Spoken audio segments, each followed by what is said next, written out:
आपल्या देशाचं स्वातंत्र्य लवकरात लवकर मिळवायचं आहे हा ध्यास घेऊन आपली सगळी हयात त्यासाठी वेचणारे एकमेव स्वातंत्र्य सेनानी म्हणजे सुभाषबाबू.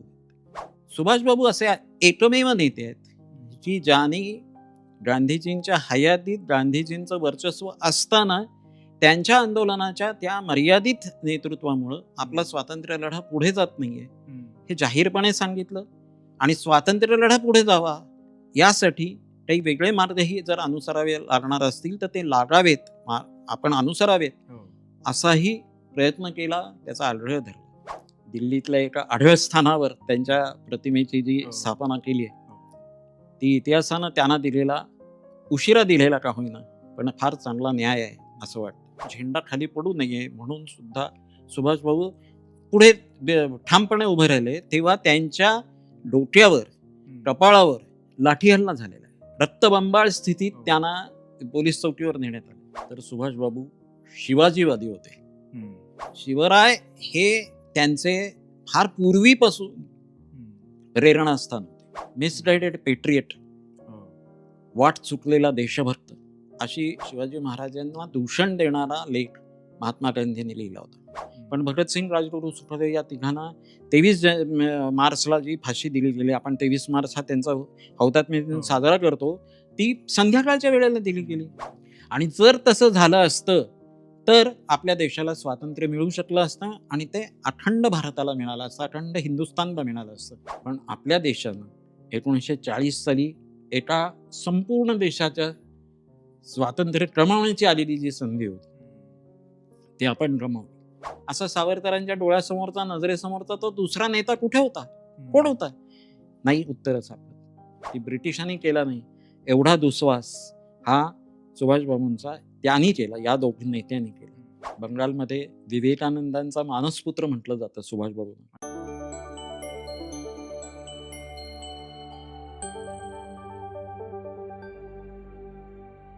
नमस्कार, मी तुषार माळी. देशकालच्या आजच्या भागामध्ये आपलं खूप खूप स्वागत. आज 23 जानेवारी, नेताजी सुभाषचंद्र बोस यांची जयंती. नेताजी सुभाषचंद्र बोस एक महान स्वातंत्र्य सेनानी, भारत मातेचे एक थोर सुपुत्र. स्वातंत्र्य लढ्यामध्ये त्यांचं योगदान आपल्याला सर्वांना ठाऊकच आहे.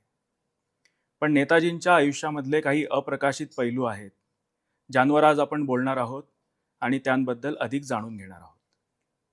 आणि यासाठी आज आपल्यासोबत आहेत श्री आनंदजी हर्डीकर. आनंद सर हे स्वतः एक सुप्रसिद्ध आणि ज्येष्ठ लेखक आहेत. त्यांनी अनेक पुस्तकांचं लेखन केलं आहे आणि ते एक प्रसिद्ध संपादक सुद्धा आहेत. अनेक पुस्तकांचं त्यांनी संपादनही केलं आहे आणि इतिहासाचा त्यांचा गाढा अभ्यास आहे. आनंदजी, देशकालमध्ये आपलं खूप खूप स्वागत. धन्यवाद. आपण मला आमंत्रित केलं आज सुभाषबाबूंच्या जयंतीच्या निमित्तानं. याबद्दल आपल्या या देशकालच्या सर्व प्रेक्षकांचं मी आभार मानतो. धन्यवाद. जसं मी म्हटलं की आज आपण नेताजींबद्दल अधिक जाणून घेणार आहोत, तर सगळ्यात आधी मला तुमच्याकडून हे जाणून घ्यायचं आहे की नेताजींचं जे योगदान आहे आपल्या स्वातंत्र्य लढ्यामध्ये ते कसं आहे आणि त्याची व्याप्ती किती आहे, याबद्दल थोडं सांगा. तुषारजी, या तुमच्या कार्यक्रमात या तुमच्या प्रश्नाचं उत्तर देण्यापूर्वी माझ्या प्रथेप्रमाणे मी शारदेच्या स्तोत्राचं पठण करून सुरुवात करतो. हो. नमस्ते शारदे देवी काश्मीर पुरवासिनी. नमस्ते शारदे देवी काश्मीर पुरवासिनी. त्वामहं प्रार्थये नित्यं विद्या ज्ञानंच देहि मे. अक्षसूत्रांकुशधरा पाशपुस्तकधारिणी मुक्ताहार समायुक्ता वाचि तिष्ठतु मे सदा. कंबुकंठी सुतोम्रोष्ठी सर्वाभरणभूषिता महासरस्वती देवी जिह्वाग्रे सन्निवेश्यता. या श्रद्धा धारणा मेधा वाग्देवी विधिवल्लभा भक्तजिह्वाग्र सदना क्षमादि गुणदायिनी. नमामि यामिनी नाथ लेखालंकृत कुंतला भवानी भवसंताप निर्वापण सुधानदी. तुषारजी, स्वातंत्र्य लढ्याचा आपला प्रदीर्घ कालखंड आपल्या डोळ्यासमोर आणला आणि तुमच्या या प्रश्नाचं उत्तर द्यायचं ठरवलं, तर मला असं वाटतं की स्वातंत्र्य मिळावं यासाठी वेगवेगळ्या प्रकारे जी काही आंदोलनं झाली, त्या विविध प्रकारच्या आंदोलनांमध्ये सहभागी होऊन वेळ प्रसंगी आवश्यक तिथे नेतृत्व करून स्वातंत्र्य मिळवायचंय, आपल्या देशाचं स्वातंत्र्य लवकरात लवकर मिळवायचंय हा ध्यास घेऊन आपली सगळी हयात त्यासाठी वेचणारे एकमेव स्वातंत्र्य सेनानी म्हणजे सुभाषबाबू, असं मला सांगावंसं वाटतं. आपल्याला असं प्रश्न विचारावा असं वाटेल, मनात येईल की एकमेव सेनानी असे कसे?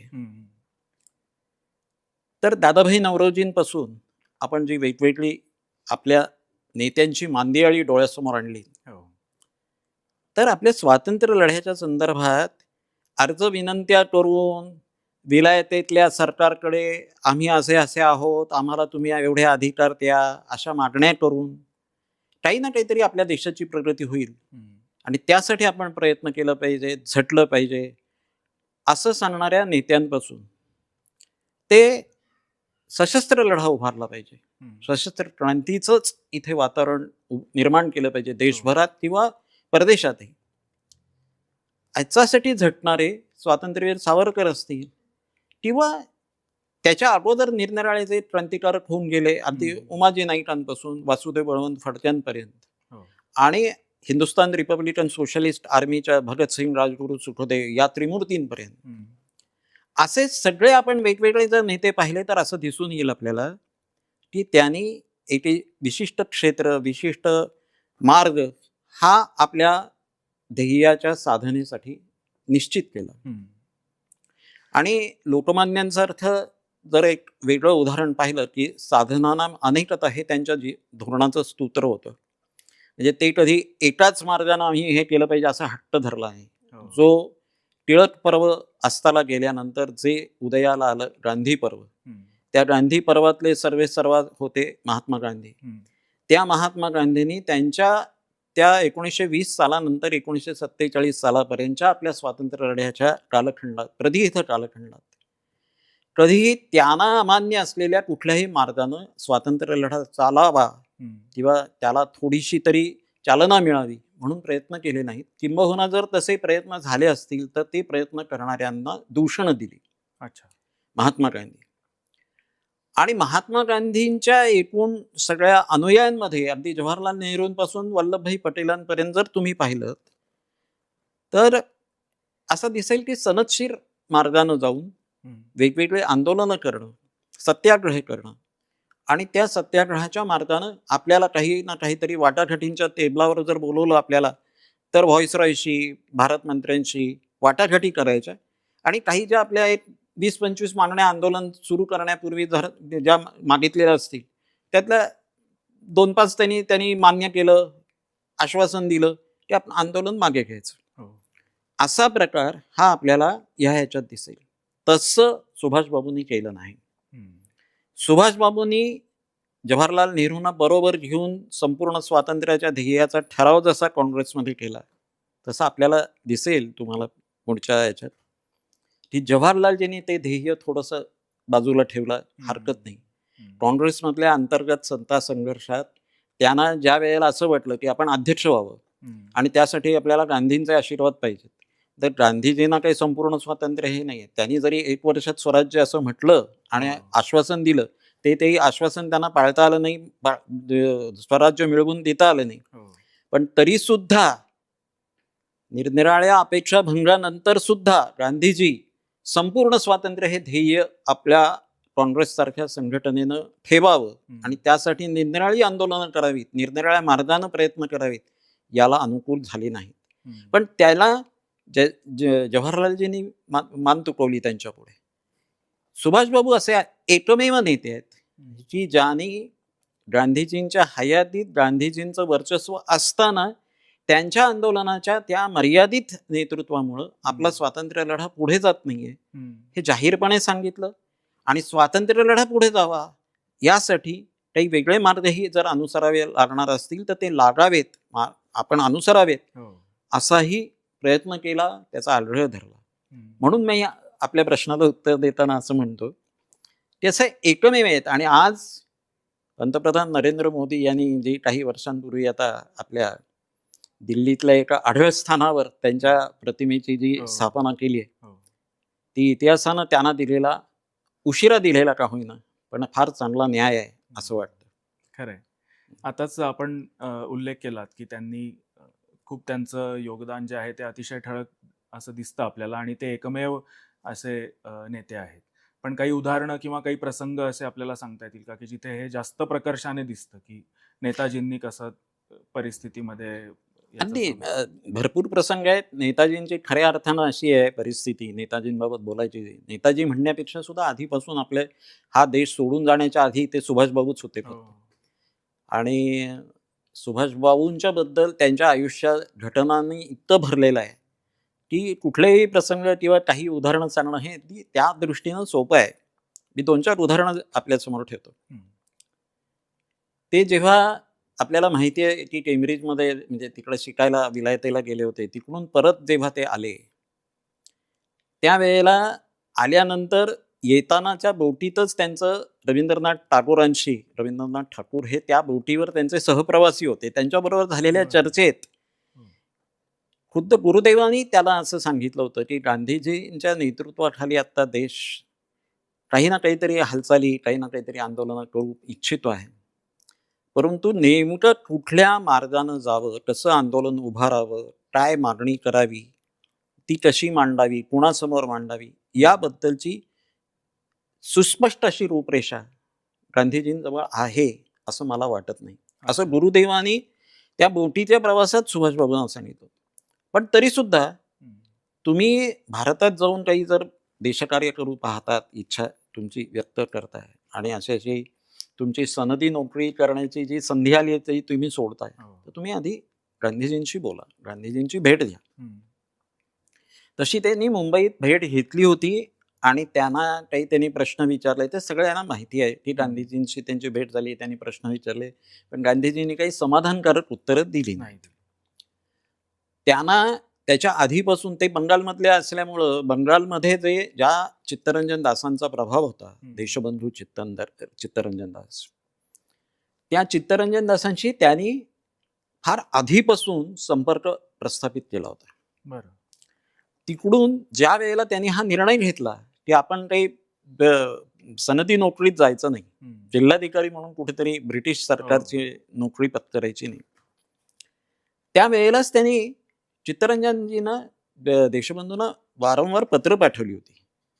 आणि त्या पत्रांमध्ये तुम्ही मला जे सांगाल ते मी काम करायला तयार आहे, मी असा येतो आहे आणि माझी काही फार अपेक्षा नाही आहे, परंतु मी देशकार्यासाठी हे केल्यानंतर माझे असे घराची अशी परिस्थिती आहे, तशी परिस्थिती, हे सांगून चित्तरंजन दासांचं नेतृत्व त्यांनी स्वीकारलं होतं. आणि चित्तरंजन दास त्यावेळेला काँग्रेसचेच नेते होते.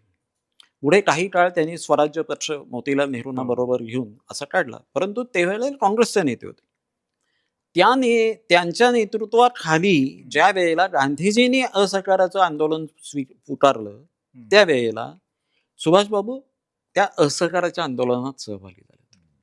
त्यांना त्या आंदोलनामध्ये अलीबंधू एक इंग्लंडचा युवराज यायचा होता आणि त्याचं नीट स्वागत व्हावं, त्याच्यावर बहिष्कार टाकलेला आहे काँग्रेसनं, तर तो काँग्रेसनं उठवावा म्हणून जी काही त्यांनी व्हॉइसरॉयनं आणि सगळ्या ब्रिटिश शासनानं जी काही ही केली होती, ती तडजोड गांधीजींना योग्य वेळी मान्य केली नाही.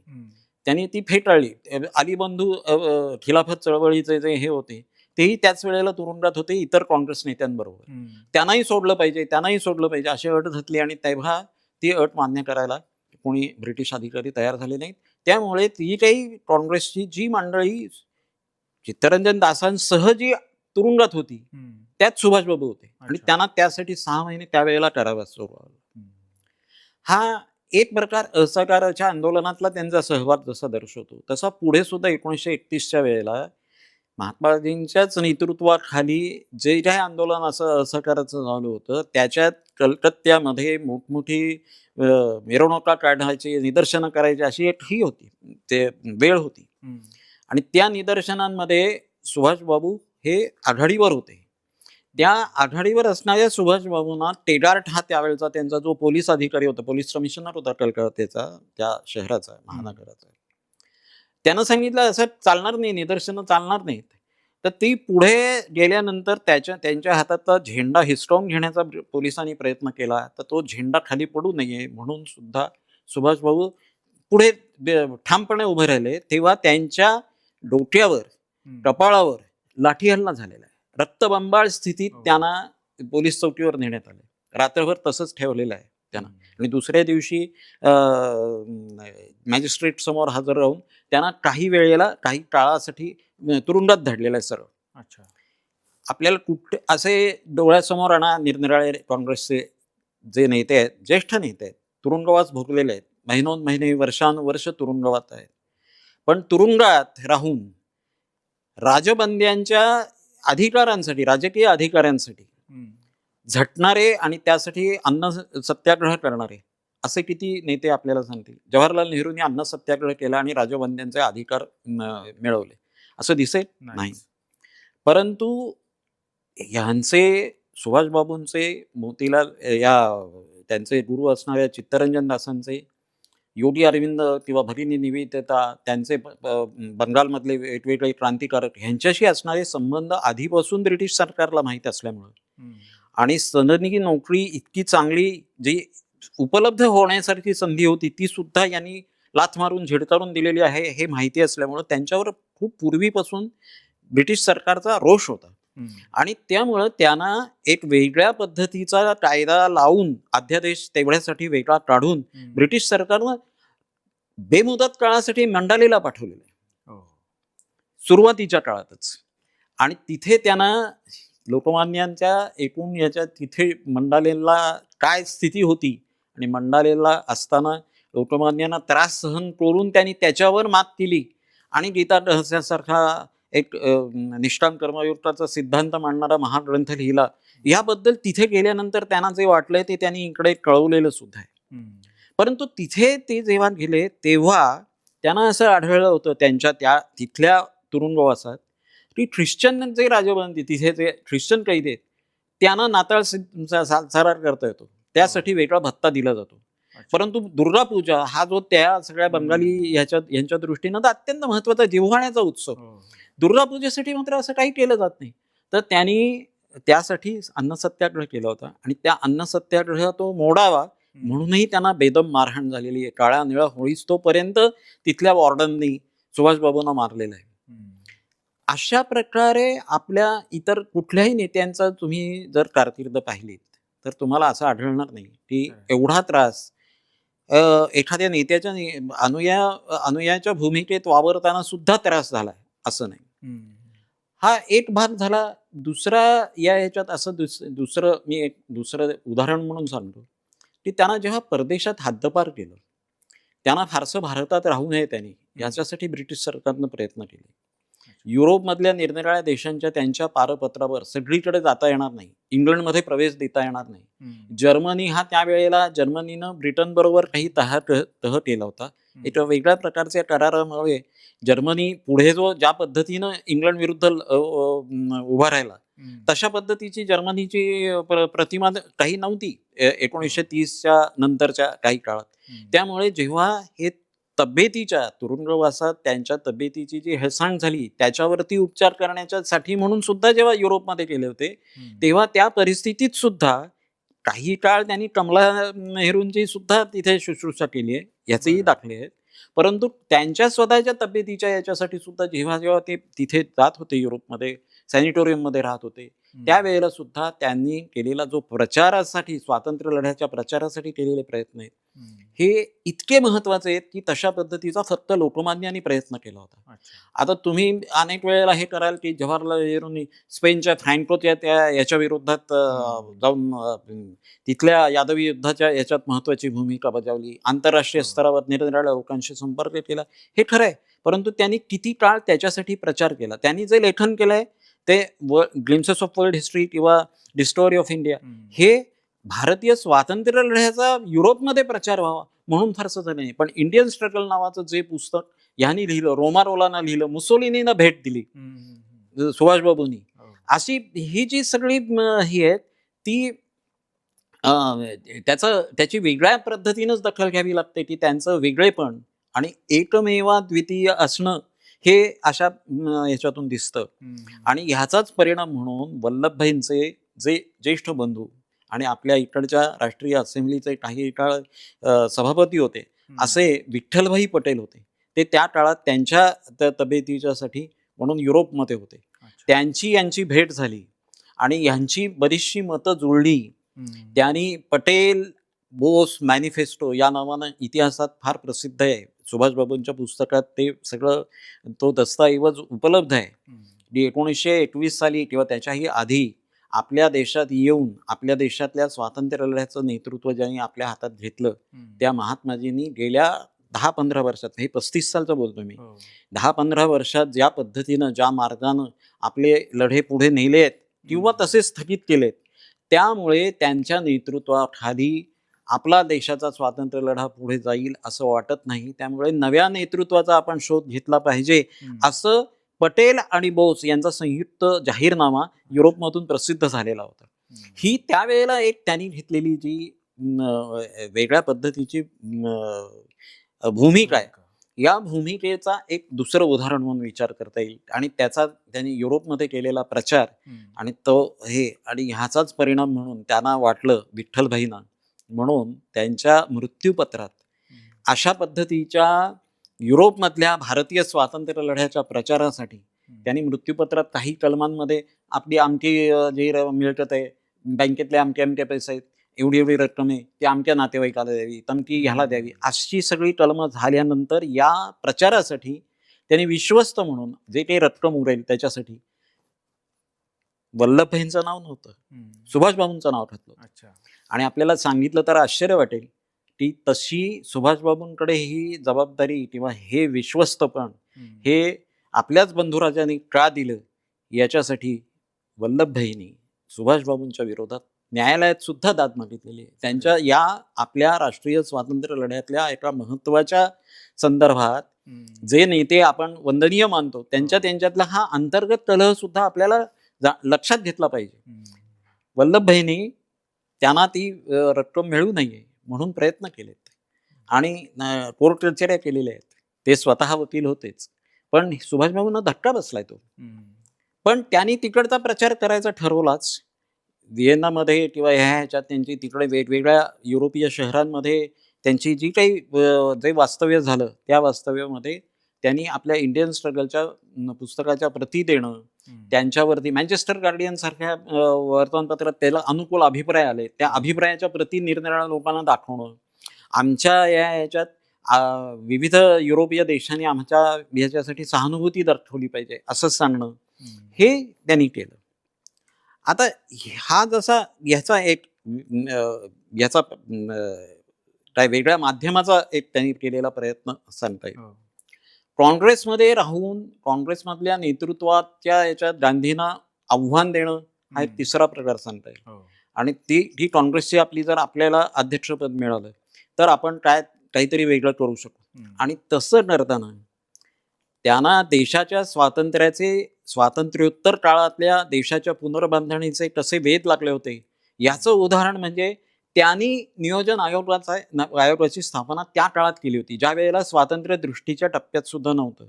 तेव्हा त्या माणसानं दूरदृष्टी दाखवली होती की नाही, आपल्याला स्वातंत्र्य मिळाल्यानंतर तसंच्या तसं नाही राहता येणार, आपल्याला हे सगळा देश उभा करायचा आहे, त्याचं पुनर्बांधणी करावी लागेल, त्याचं काहीतरी आखणी करावी लागेल. आणि त्यासाठी जसं गांधीजी कुठल्याही प्रकारच्या याच्यात सगळं काही मीच करणार आहे असं म्हणत होते तसं त्यांनी केलं नाही.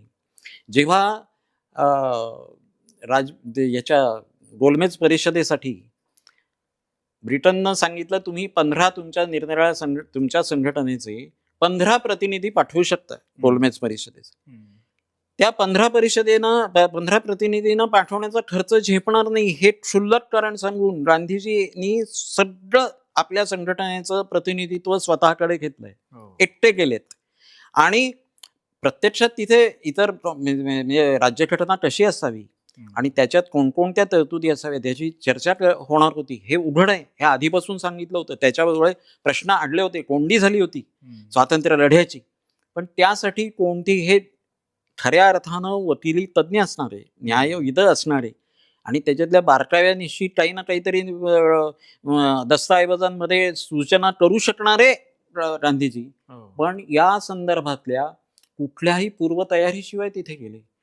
त्यांना विचारलेलं होतं त्यावेळच्या निरनिराळ्या सेटलवाडांसारख्या प्रतिनिधींनी त्यांना विचारलं होतं की तुम्ही 1919 सालचा कायदा वाचलाय का, अभ्यासलाय का, त्यात कोणती सुधारणा हवी आहे, आता आपण सांगूया तीही करूया. नाही, त्याचा अभ्यास करण्याची काय गरज आहे.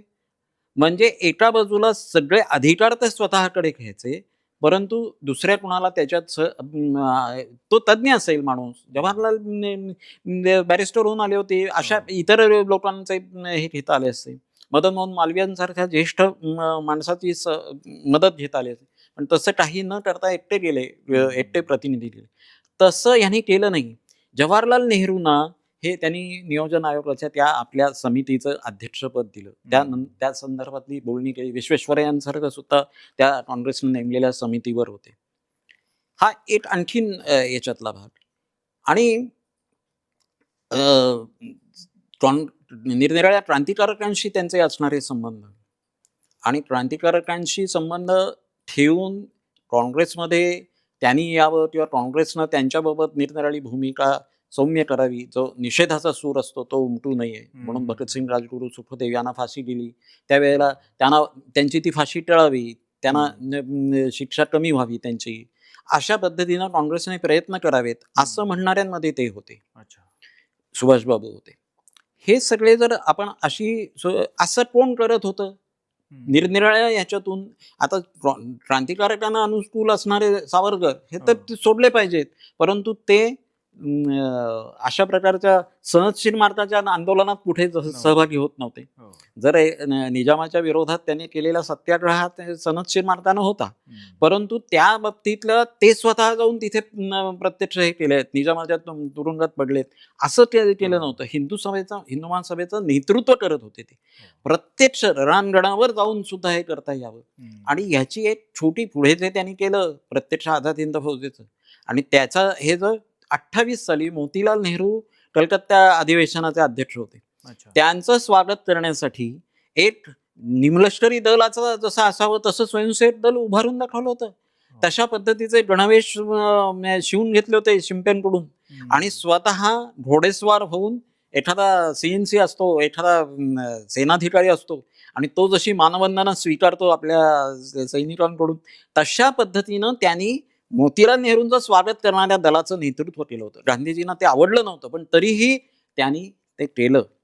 आणि संपूर्ण स्वातंत्र्याचा जो लाहोरच्या अधिवेशनात रावी नदीच्या तीरावर जवाहरलालजींना बरोबर घेऊन त्यांनी जो ठराव मांडला आणि मंजूर करून घेतला, त्या ठरावाशी एकनिष्ठ राहिले असे ते एकमेव नेते. म्हणून मी जे म्हटलं की सर्व प्रकारचे हे करण्याला तयार असणारे, त्या आंदोलनात सहभागी होऊन काही जर यातना भोगाव्या लागणार असतील, तुरुंगवास सहन करावा लागणार असेल तर ते सहन करण्याची ज्यांची तयारी होती असे एकमेव नेते असं आहे. आता आपण जे बघतो की हे महान लोक जे असतात त्यांचं व्यक्तिमत्व असं असतं की त्यांचं कार्य जे आहे त्याच्यातून आपल्याला खूप सारं शिकायला मिळतं, पण त्यांच्या कार्याच्या मागे सुद्धा जी मूळ बैठक असते ती त्यांच्या तत्वज्ञानाची, बरोबर, त्यांच्या विचारधारेची. बरोबर. तसं नेताजींचं आपल्याला काय तत्वज्ञान सांगता येईल? तुम्ही फार महत्वाचा आणि अगदी गाभ्याला हात घालणारा प्रश्न विचारलात. एका शब्दात जर उत्तर द्यायचं झालं तर सुभाषबाबू शिवाजीवादी होते. शिवाजीवाद हा शब्द आपल्याकडे महाराष्ट्रात रूढ व्हायला काही हरकत नसावी. आपण गांधीवाद म्हणतो, पण गांधी पर्वामध्ये राहूनही शिवाजीवादी राहणारे असे सुभाषबाबू होते. आणि ते पुढे जेव्हा आपल्या तुरुंगवासातून निसटून सगळ्या ब्रिटिश गुप्त पोलिसांच्या हातावर तुरी देऊन काबूल मार्गे जर्मनीला गेले, हे जे काही आपल्याला माहिती आहे. आणि त्यावेळेला त्याने आजारपणाचं सोंग आणलं होतं, सगळीकडे अशी अफवा पसरवली होती की ते काही आता राजकारणात शिकू इच्छित नाही, म्हणजे हे नाही करणार नाहीत. आणि त्या पार्श्वभूमीवर सगळं नियोजन करून ते तिकडे गेले, अशी जी सगळी त्या ह्याच्यातली रंजक कथा आहे. त्या कथेमुळे आपल्याला आपल्यापैकी अनेकांना असं वाटतं की नाही, आग्र्याहून जसं छत्रपती शिवराय सुटून आले तसं त्याच्यावरून त्यांनी प्रेरणा घेतली. प्रत्यक्षात असं हे नाही. आणि शिवराय हे त्यांचे फार पूर्वीपासून प्रेरणास्थान होते. आणि प्रेरणास्थान होते याचा बंगालमधल्या याच्यातही वातावरणात, ज्या वातावरणात ते वाढले त्याच्यातही लोकमान्य टिळकांनी कलकत्त्यात सुरू केलेल्या शिवजयंती उत्सवाच्या ह्याच्यापासूनही त्याच्यावर त्यांचा परिणाम झाला असावा. खुद्द बंगालमध्ये देऊस्कर नावाच्या लोकमान्यांच्या अनुयायांनी भगिनी निवेदितांना बरोबर घेऊन गुरुदेव रवींद्रनाथ टागोरांसारख्या कवीला विनंती केली होती की कलकत्त्यामध्ये आपण शिवजयंती उत्सव साजरा करू इच्छितो, तर त्यामुळे तुम्ही त्याचं एखादं स्वागत गीत लिहून द्याल का. आणि आपल्याला आश्चर्य वाटेल की रवींद्रनाथांना सुद्धा शिवाजी महाराजांच्या कार्याचं मोल माहिती असल्यामुळं त्यांनी ती निवेदितांची आणि त्यांचे सहकारी म्हणून बरोबर गेलेल्या देऊस्कर यांची क्रांतिकारकांपैकी ते होते.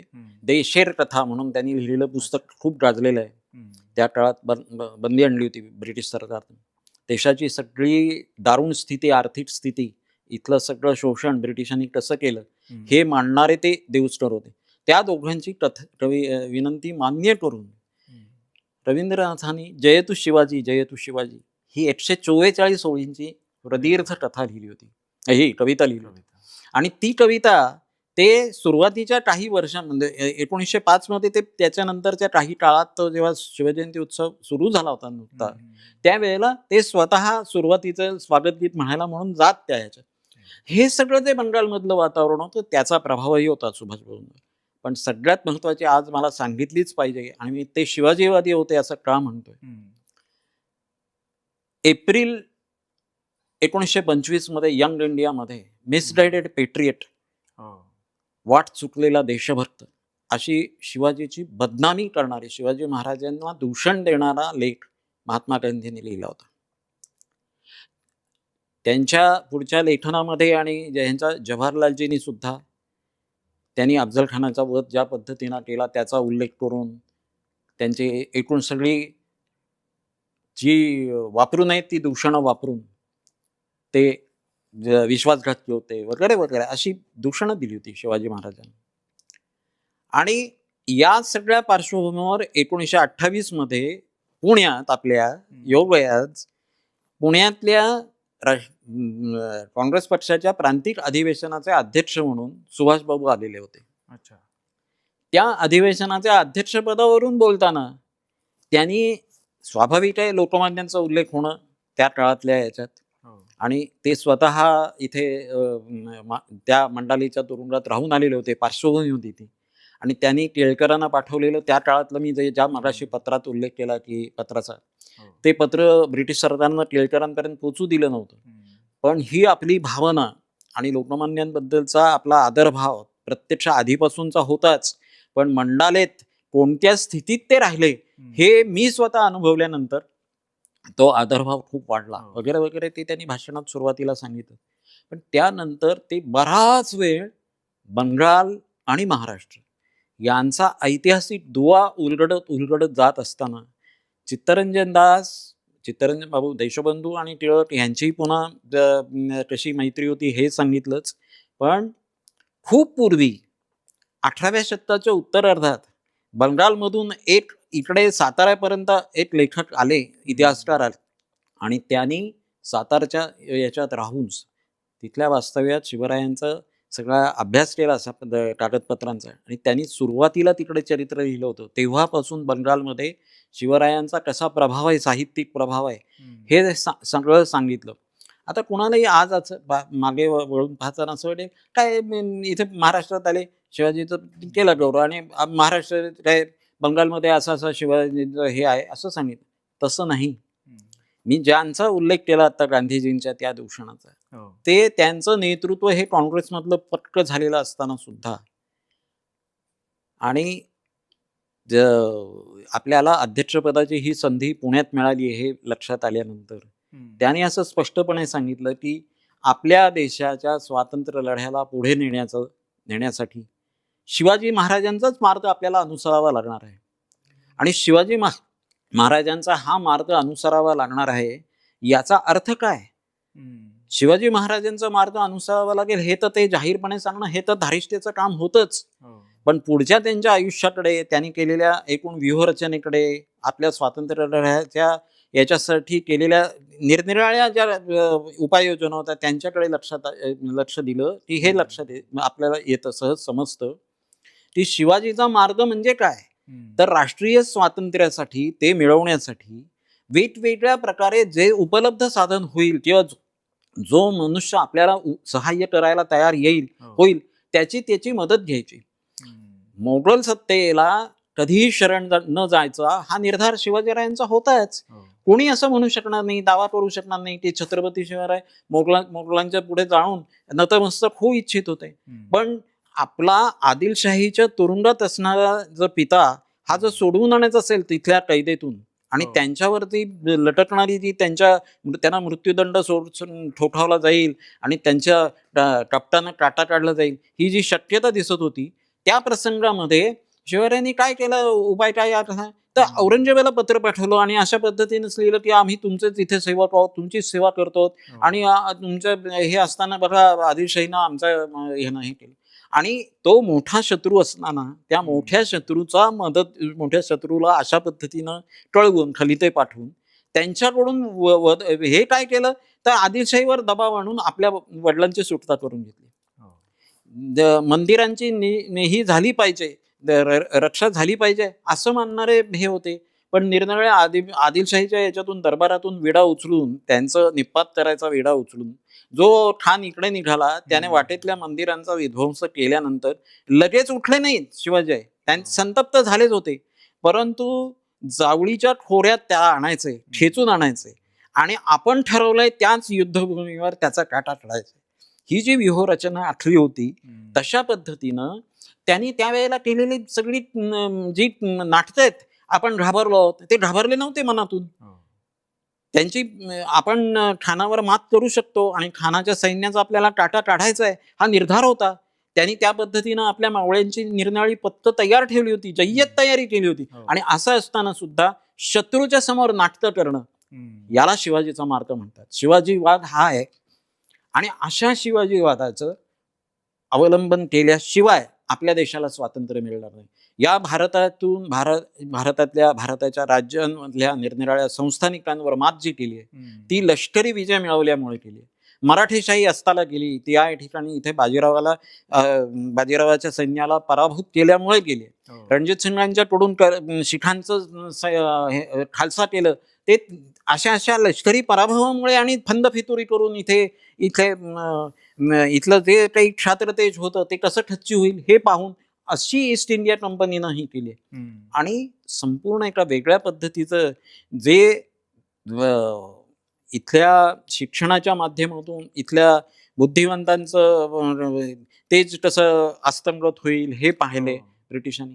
त्यांच्यावर जर मात करायची असेल तर आपल्याला लष्करी बळ हे वापरणंच पाहिजे आणि ते लष्करी बळ इथे सहजासहजी उपलब्ध होणार नाही. त्यामुळे निरनिराळ्या देशांची मदत जर मिळवायची असेल, परदेशातून मिळवायची असेल, ही पहिल्या महायुद्धातही केलेली आहे. आणि त्याच्याबद्दल हिंदू जर्मन कॉन्स्पिरसी म्हणून सुद्धा एक फार मोठा इतिहासातला मोठा अध्याय आहे. आणि रासबिहारी बोस हे जे पुढे आपल्याला आझाद हिंद सेनेचे एक संस्थापक म्हणून तिकडे माहिती आहेत आग्नेय आशियातले, त्यांनी त्यावेळेला तेव्हापासून प्रयत्न केले.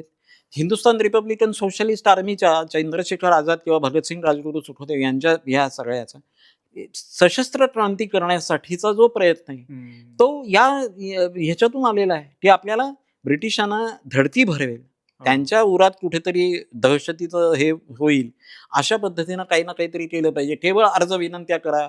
आणि हे झालंय. अनेक वेळेला गांधीजींनी विश्वास टाकलाय, आपल्या भारतीयांना समजावण्यासाठी प्रयत्न केलेत की नाही हे बदलणार आहेत. जालियनवाला बागेचं उदाहरण घ्या. जालियनवाला बागेच्या नंतर त्या डायरला आणि उडवायरला शिक्षा ठोठावावी असं सगळं आपलं भारतीय लोकमत असताना त्यांनी काय सांगितलं, नाही अशी ह्यांना शिक्षा व्हावी असं आम्हाला वाटत नाही. आधी त्यांचं वक्तव्य ब्रिटिश पार्लमेंटमध्ये, हाऊस ऑफ कॉमन्समध्ये सुद्धा उद्धृत केलं गेलं होतं. आणि खुद्द गांधीजीच असं म्हणतात की यांना शिक्षा होऊ नये. त्यांना शिक्षा होऊ नये म्हणजे काय, तर अशी ज्या यंत्रणेतून ही अशी क्रूर माणसं, क्रूर आदेश देणारी माणसं अधिकारी बनतात, ती यंत्रणाच आम्हाला बदलायची, असं हे केलं. आता हे नैतिक हे आहे की नाही, आहे, यंत्रणाच बदलायची, व्यक्ती नाही.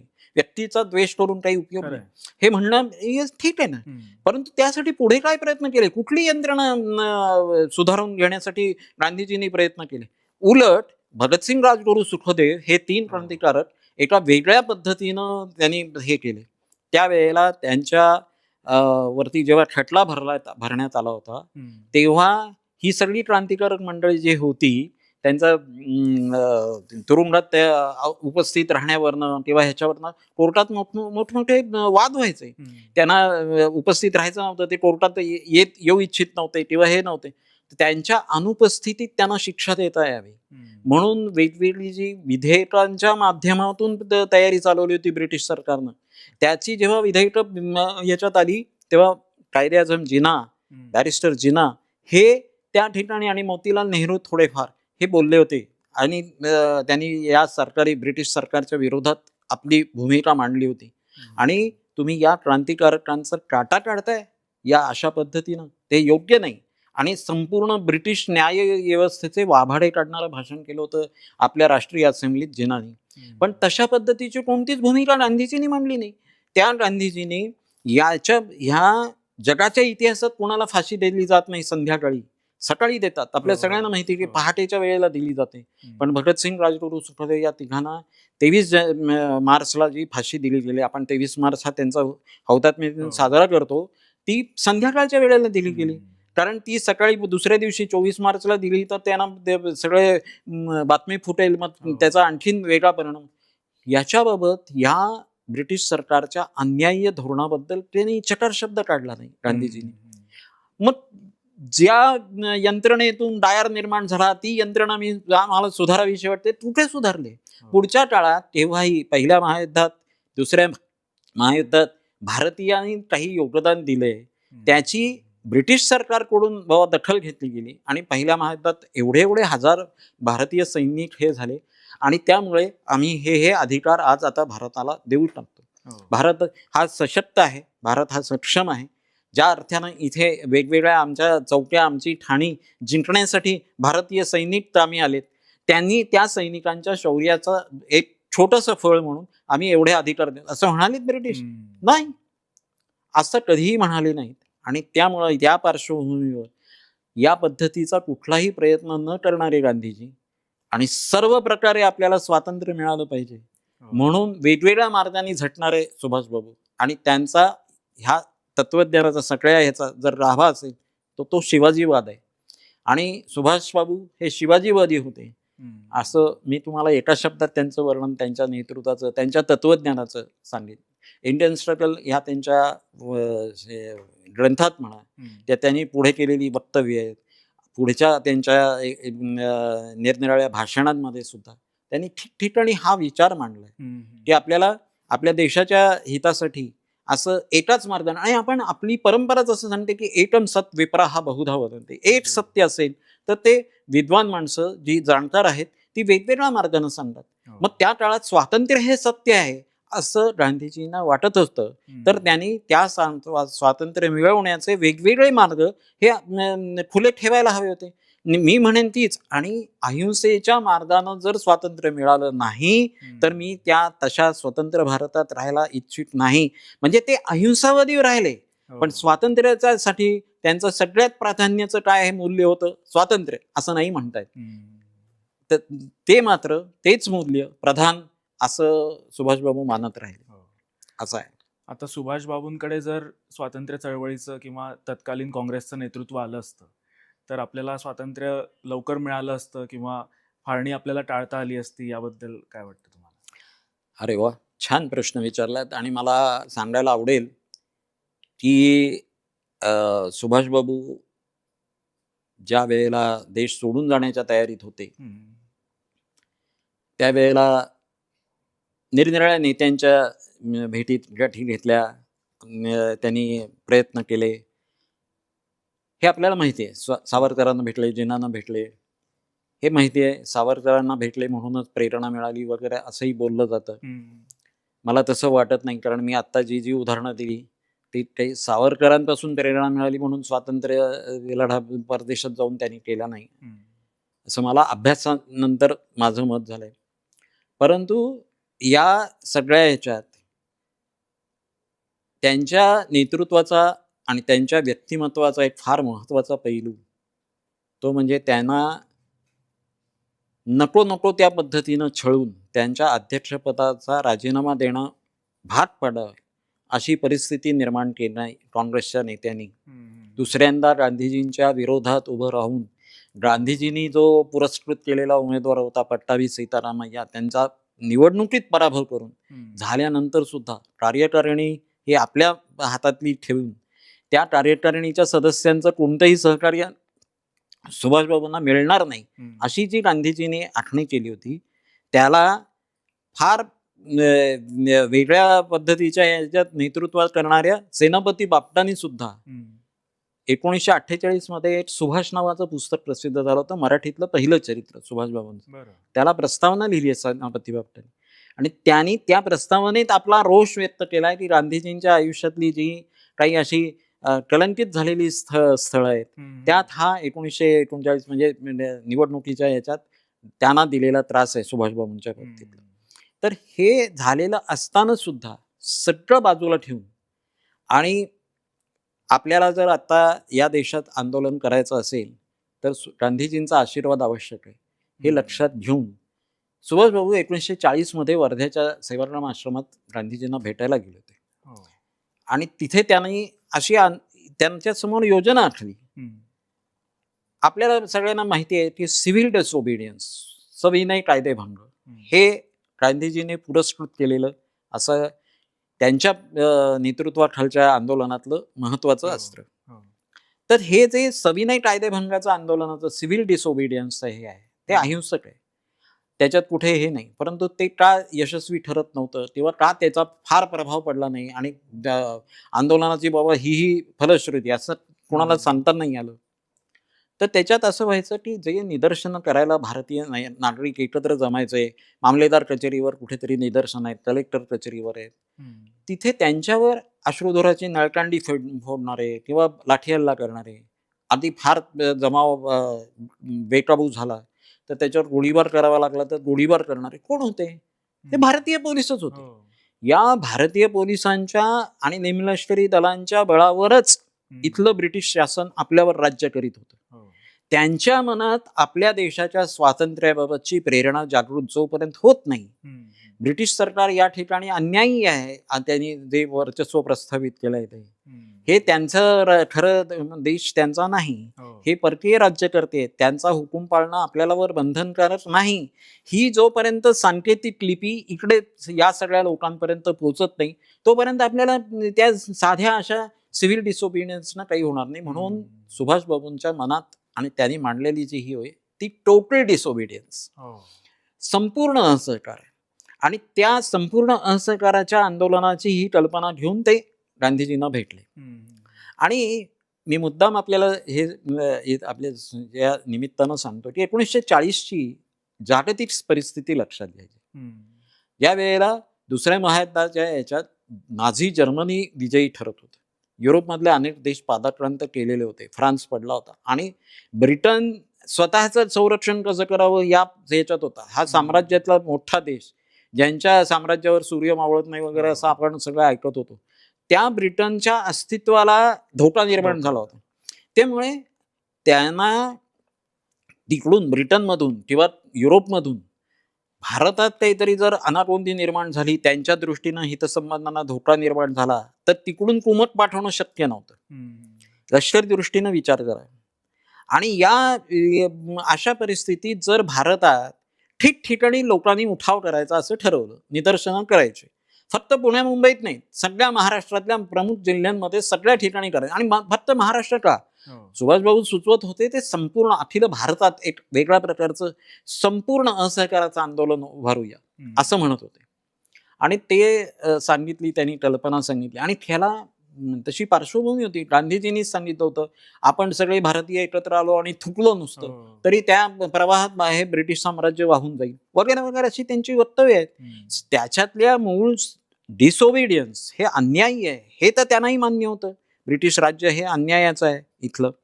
तर त्या ह्याच्या विरुद्ध आपण एकत्र होऊया आणि असरदार पुकारवूया असं सांगायला सुभाषबाबू गेले. त्यांनी हे सगळं सांगितलं. ते म्हणाले नाही, अशा वेळा पुढेही अनेक वेळा येणार आहेत आणि ते काय आत्ताच हे केलं पाहिजे असं आहे.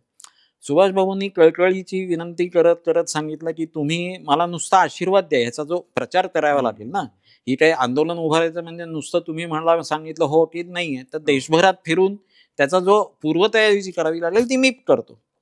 तुम्ही फक्त तुमचा आशीर्वाद आहे माझ्या या आंदोलनाला, मी म्हणतोय त्या प्रकाराला, असं नुसतं मला सांगा आणि हे करा म्हणजे हे.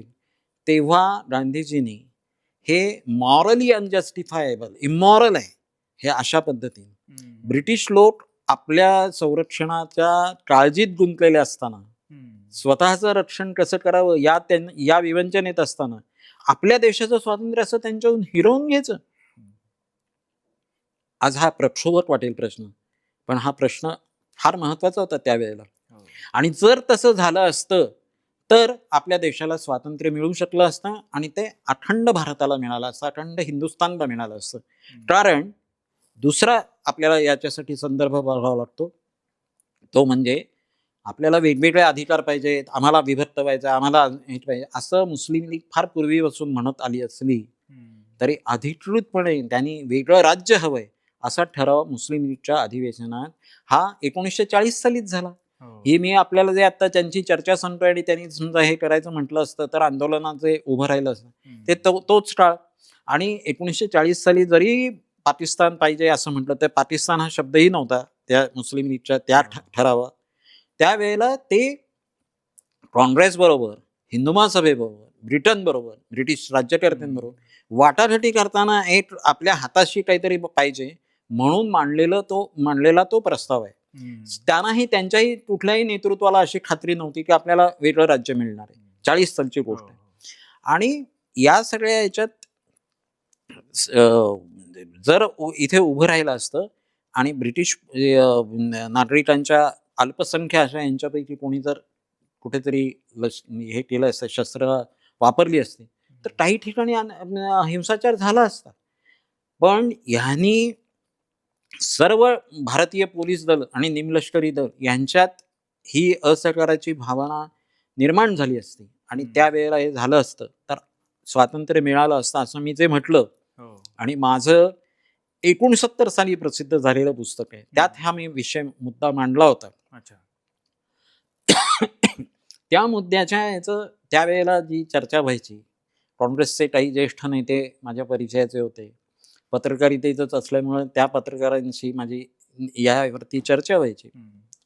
तर आज आता ते नाही आहेत, परंतु ज्येष्ठ काँग्रेसचे नेते होते, आमदार होते, नरूभाऊ लिमये म्हणून, त्यांनी मला सांगितलं, इतरांनी सांगितलं की अरे असं नाही, गांधीजींना ज्या पद्धतीचं राजकारण समजत होतं ते हे नाही, हा भावना विवश झालेला माणूस होता, त्यामुळे त्यांनी हे असं म्हटलं असं. परंतु हे तसं व्यवहार्य नाही. 3 वर्षातच सगळं चित्र पालटलं. आज मला सांगताना एका वेगळ्या अर्थानं आपण आपल्या देशानं जी एक संधी गमावली 1940 साली त्याबद्दलची खंत वाटते. जे मला 50-60 वर्षापूर्वी जाणवत होतं ते आपल्या देशातल्या मोठमोठ्या इतिहासकारांना अजूनही जाणवलेलं नाही. 1940 साली गांधीजींनी अशी भूमिका मांडल्यामुळे आणि असा त्यांना सुभाषबाबूंना अटकाव केल्यामुळे ते पुढे गेले परदेशात वगैरे, हे सगळं सोडा, परंतु तो तसा अटकाव केला नसता तर काय झालं असतं याचं चित्र डोळ्यासमोर उभं राहतं माझ्या.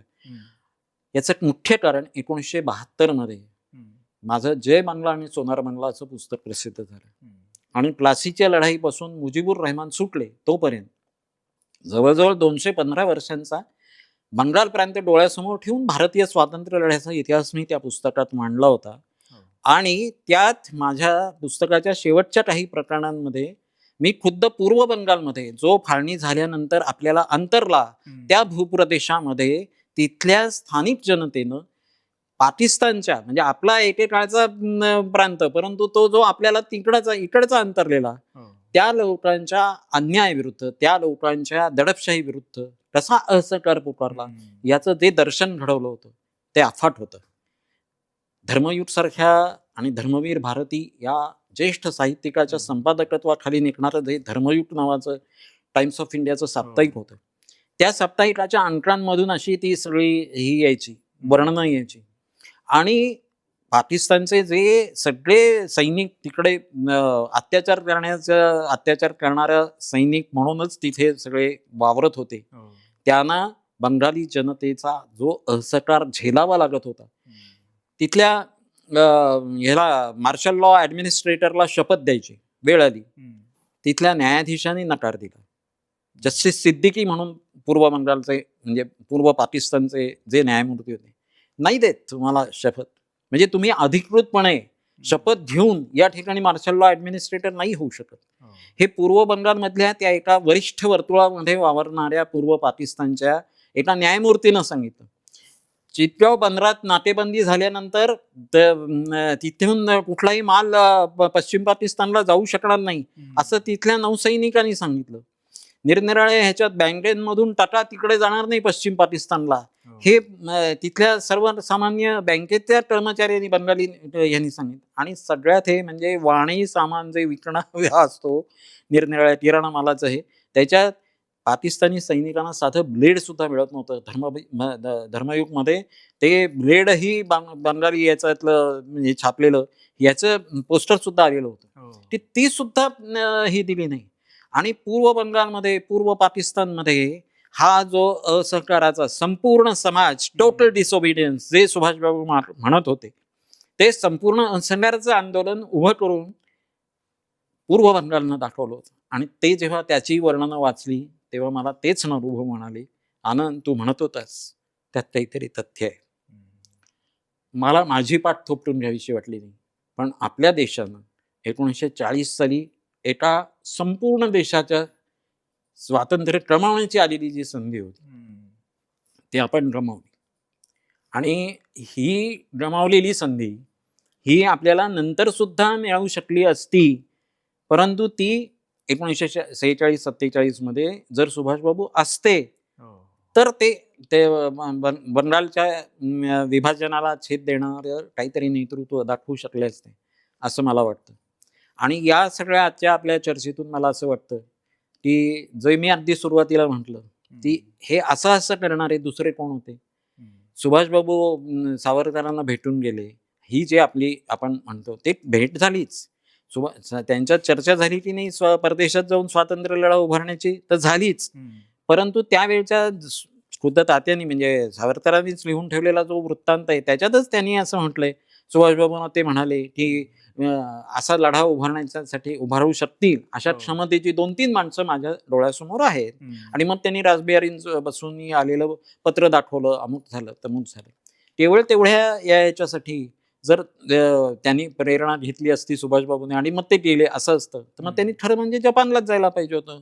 तेव्हा जर्मनीला का गेले त्याची वेगवेगळी कारणं होती. आणि तीही कारणं आपण आता तूर्त बाजूला ठेवू. मला जो मुद्दा मांडायचा आहे तो असा की खुद्द सावरकरांनी ज्या 2-3 माणसं आहेत असं म्हटलं होतं, ती इतर 2 माणसं कुठे होती जेव्हा आझाद हिंद फौज भारतावर चाल करून आली त्यावेळेला त्या आघाडीला चांगला प्रतिसाद मिळावा, त्यांना यश लवकर उपलब्ध व्हावं म्हणून भारतातल्या ब्रिटिश राज्यकर्त्यांचे सगळे हे खिळखिळे व्हावेत याच्यासाठी प्रयत्न करणारा आणि इथे उठाव करणारा असा सावरकरांच्या डोळ्यासमोरचा, नजरेसमोरचा तो दुसरा नेता कुठे होता, कोण होता? नाही उत्तर सापडत. आणि अशा सगळ्या व्यापक दृष्टिकोनातून विचार केला ना की शिवाजीवादी सुभाषबाबू हे स्वातंत्र्य लढ्यातलं एकमेव नेतृत्व असं होतं की जे आपल्याला देऊ शकलं असतं, परंतु ते गांधी नेहरूंच्या युगात जन्माला आले, त्या काळात त्यांचं वावरले. आणि आचार्यात्र्यांनी त्यांच्या सुभाष कथा या पुस्तकात म्हटलंय की ब्रिटिशांनी केला नाही एवढा दुस्वास हा सुभाषबाबूंचा त्यांनी केला, या दोघी नेत्यांनी केला. त्यांना नाही या देशातून जवळजवळ ब्रिटिशांनी जसं हद्दपार केलं होतं तसं तुम्हाला जर काही लढायचं असेल तर या देशात आम्ही तुम्हाला थारा देणार नाही असं सांगितलं. त्यामुळे त्यांनी प्रयत्न केले आणि नंतर जे काही केलं ते आपण एकदा केव्हा तरी या ना त्या निमित्तानं पुन्हा त्यांच्या युद्ध नेतृत्वाची, त्यांनी उभारलेल्या आझाद हिंद सेनेच्या कर्तृत्वाची गाथा ही अशीच केव्हा तरी तुम्ही संधी द्याल तेव्हा मी सांगेन, आपल्यासमोर मांडीन, आपल्या श्रोत्यांसमोर मांडीन. निश्चित निश्चित. तुम्ही म्हणलात ते अगदी खरं आहे, कारण सुभाषबाबूंचं चरित्र आणि एकूणच कार्य इतकं मोठं आहे की ते आपल्या एका भागाच्या मर्यादेमध्ये ते येऊ शकत नाही. पण आज आपण त्यांचं पुण्यस्मरण करतोच आहोत. तर आपल्या तरुण जे दर्शक आहेत त्यांच्यासाठी की सुभाषबाबूंचे कुठले गुण त्यांनी अंगीकारावेत असं तुम्ही सांगाल? सुभाषबाबूंच्या बद्दल जर हे सांगायचं असेल तर सुभाषबाबूंनी त्यांच्या तरुणपणात विवेकानंद अभ्यासले होते. हम्म. आज आपल्याला सांगितलं तर आश्चर्य वाटेल की बंगालमध्ये विवेकानंदांचा मानसपुत्र म्हटलं जातं सुभाषबाबूंना. अच्छा. त्याच्यावरती पुस्तिका आहेत. हम्म. आणि किशोरवयीन अवस्थेतच त्यांनी विवेकानंद साहित्य वाचलं असतं. विवेकानंद साहित्याची जी एक वेगळी प्रेरणा आहे, त्यातला जो विजिगीषू भाव आहे, हम्म. तो सुभाषबाबूंना प्रेरणा देणारा ठरला. त्यांची जी ओंकाराची ललकारी आहे विवेकानंदांच्या ह्याच्यातली, ट्राली द मदर सारख्या कवितेचे एक वेगळं आवाहन आहे. क्षात्र तेजाचा ह्याचा गौरव आहे. विवेकानंदांचं जे प्रबोधन आहे त्या विवेकानंदवादी गटाचे ते सदस्य राहिलेत. जे सगळं त्यांचं महाविद्यालयीन शिक्षण आहे किंवा पुढच्या काळात सुद्धा त्यांनी युरोपमधल्या वास्तव्यामध्ये तिथल्या निरनिराळ्या रामकृष्ण आश्रमाला इकडून साहित्य मागवून खंडच्या खंड तिकडे दिलेली आपल्याला आढळतात. आणि आग्नेय आशियात जेव्हा ते पुढे हे केला, उभारला त्यांनी, तेव्हा सुद्धा सिंगापूरच्या रामकृष्ण आश्रमात जाऊन ते मध्यरात्री ध्यानधारणा करून बसत असा हा आहे. तर विवेकानंदांचा जो धागा आहे सुभाषबाबूंशी असलेला, तो आजच्या युवकांनी सुद्धा हे होईल. आता नुकतीच 12 जानेवारी होऊन गेले, राष्ट्रीय युवक दिन झाला. आणि राष्ट्रीय युवक दिन हे साधं निमित्त आहे, पण विवेकानंद हा आपल्याला असा अक्षय झरा ऊर्जा स्रोत प्राप्त झालेला आहे, त्याचा आपण उपयोग केला पाहिजे. एका वेगळ्या अर्थानं राजा राममोहन राय हे प्रबोधनाचे प्रवर्ते होतेच, परंतु ते ब्रिटिशांवर अवलंबून असलेल्या प्रबोधनाचे हे होते, पुरस्कर्ते होते. किंवा त्यांनी आवाहन केलं, तुम्ही ज्या वेळेला 1857 झालं नव्हतं, उजाडलं नव्हतं, ब्रिटिश ईस्ट इंडिया कंपनीचंच राज्य होतं, राणीचा जाहीरनामा प्रकट व्हायचा होता, राणीचं राज्य इथं सुरू व्हायचं होतं, त्या काळात यांनी ब्रिटिश राजवटीला जवळजवळ सगळे मायबाप सरकार तुम्हीच अशा पद्धतीनं अर्ज विनंत्या केल्या होत्या. त्यांच्या त्या प्रबोधनाच्या प्रवाहात आपलं सगळं पुढचं काँग्रेसचं बरंचसं बहुतेक राजकारण आहे. पण विवेकानंदांनी ज्या पद्धतीनं हे केलं होतं ते आज सुभाषबाबूंच्या जयंतीच्या निमित्तानं मी मुद्दाम सांगू इच्छितो की सावरकरांनी आंतरराष्ट्रीय स्तरावर 1857चा जो काही उठाव आहे तो भारताचं स्वातंत्र्य समर होतं हे मांडण्याच्या आधी 1893 मध्ये विवेकानंदांनी मांडलेला आहे अमेरिकेतल्या मिशनऱ्यांच्या मेळाव्यात. आणि अमेरिकेतल्या मिशनऱ्यांच्या मेळाव्यात हे जे त्यांनी वक्तव्य केलंय ते 1857चा सगळा घटनाक्रम हा भारताचा स्वातंत्र्य लढा होता.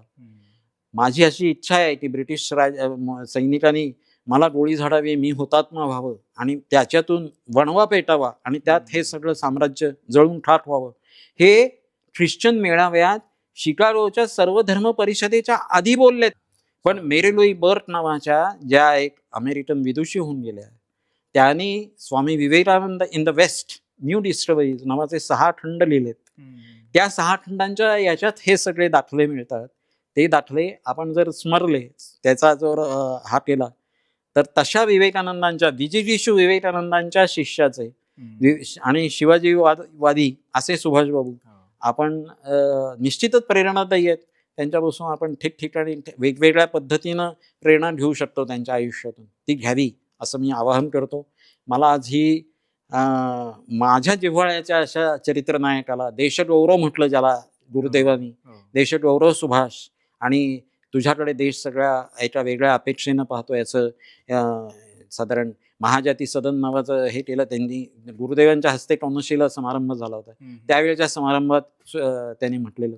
तशा पद्धतीच्या सुभाषबाबूंच्या जयंतीच्या निमित्तानं ही सगळी त्यांच्या व्यक्तिमत्वाची पूजा बांधता आली. मी तुमचे आभार मानतो आणि तुम्ही मला ही संधी दिलीत याबद्दल पुन्हा एकदा धन्यवाद देतो आणि थांबतो. आनंद सर, तुम्ही आलात, खरं तर आम्ही तुमचे आभारी आहोत की तुमच्याकडून इतकी सुंदर आम्हाला माहिती मिळाली आणि आपल्या दर्शकांचंही खूप ज्ञानवर्धनही यातून झालेलं आहे. पुन्हा एकदा तुमचे खूप खूप धन्यवाद. तुम्हाला आजचा भाग कसा वाटला हे आम्हाला कॉमेंट्स करून नक्की कळवा आणि देशकालला लाईक, शेअर आणि सबस्क्राईब जरूर करा. धन्यवाद.